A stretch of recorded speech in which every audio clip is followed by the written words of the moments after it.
माझ्या भाषणाचे नाव आहे Bharat Ratna doctor APJ. Abdul Kalam.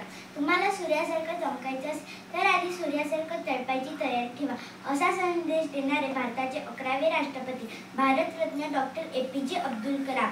त्यांचा जन्म 15 ऑक्टोबर हा जगभर वाचन प्रेरणा दिन व जागतिक विद्यार्थी दिवस म्हणून साजरा केला जातो.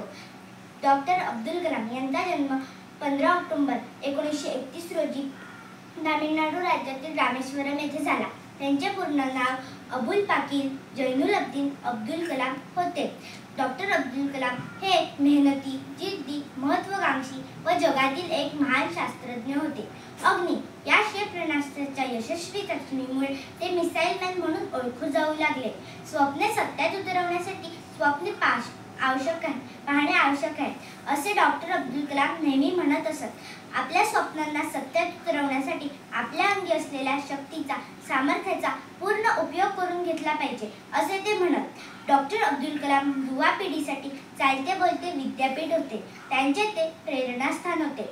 एक चांगला मित्र व एका चांगल्या पुस्तकाचे महत्त्व सांगताना ते म्हणतात की एक चांगलं पुस्तक 1000 मित्रांइतकं असतं आणि एक चांगला मित्र एका ग्रंथालयाइतका मोठा असतो.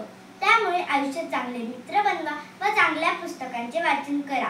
डॉक्टर अब्दुल कलाम यांचे बालपण अतिशय गरीब परिस्थितीत व संघर्षमय वातावरणात गेले, तरीही त्यांनी जिद्द सोडली नाही. माणसाच्या आयुष्यातील संकटे ही यशाचा आनंद घेण्यासाठी आवश्यक आहेत.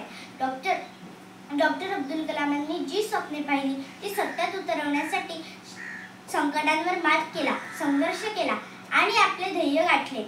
डॉक्टर अब्दुल कलामांच्या कार्याचा गौरव म्हणून भारत सरकारने त्यांना पद्मभूषण, पद्मविभूषण व भारतरत्न हा सर्वोच्च किताब देऊन त्यांचा गौरव केला. 27 जुलै 2015 रोजी डॉक्टर अब्दुल कलाम अनंतात विलीन झाले.